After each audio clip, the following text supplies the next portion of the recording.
Acrophobia, Wikipedia article audio. Acrophobia is an extreme or irrational fear or phobia of heights, especially when one is not particularly high up. It belongs to a category of specific phobias, called space and motion discomfort, that share both similar causes and options for treatment. Most people experience a degree of natural fear when exposed to heights, known as the fear of falling. On the other hand, those who have little fear of such exposure are said to have a head for heights. A head for heights is advantageous for those hiking or climbing in mountainous terrain and also in certain jobs, e.g. steeplejacks or wind turbine mechanics. Causes. Diagnosis.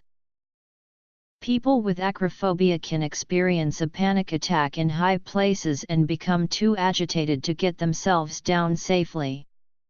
Approximately 2–5% of the general population suffers from acrophobia, with twice as many women affected as men.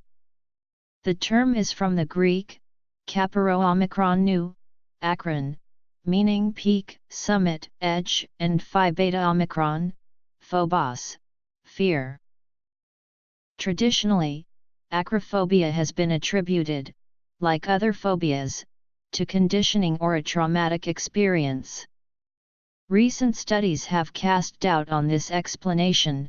A fear of falling, along with a fear of loud noises, is one of the most commonly suggested inborn or non-associative fears. The newer non-association theory is that a fear of heights is an evolved adaptation to a world where falls posed a significant danger. The degree of fear varies and the term phobia is reserved for those at the extreme end of the spectrum. Researchers have argued that a fear of heights is an instinct found in many mammals, including domestic animals and humans. Experiments using visual cliffs have shown human infants and toddlers, as well as other animals of various ages, to be reluctant in venturing onto a glass floor with a view of a few meters of apparent fall space below it. While an innate cautiousness around heights is helpful for survival, an extreme fear can interfere with the activities of everyday life, such as standing on a ladder or chair, or even walking up a flight of stairs. A possible contributing factor is a dysfunction in maintaining balance. In this case, the anxiety is both well-founded and secondary. The human balance system integrates proprioceptive, vestibular, and nearby visual cues to reckon position and motion. As height increases, visual cues recede and balance becomes poorer even in normal people. However, most people respond by shifting to more reliance on the proprioceptive and vestibular branches of the equilibrium system. An acrophobic, however, continues to over-rely on visual signals, whether because of inadequate vestibular function or incorrect strategy. Locomotion at a high elevation requires more than normal visual processing. The visual cortex becomes overloaded, resulting in confusion. Some proponents of the alternative view of acrophobia warn that it may be ill-advised to encourage acrophobics to expose themselves to height without first resolving the vestibular issues. Research is underway at several clinics.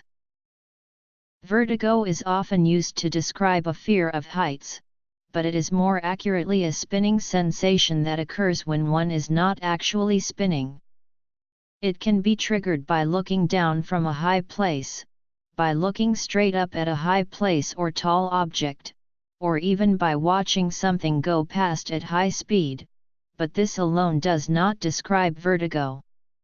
True vertigo can be triggered by almost any type of movement or change in visual perspective.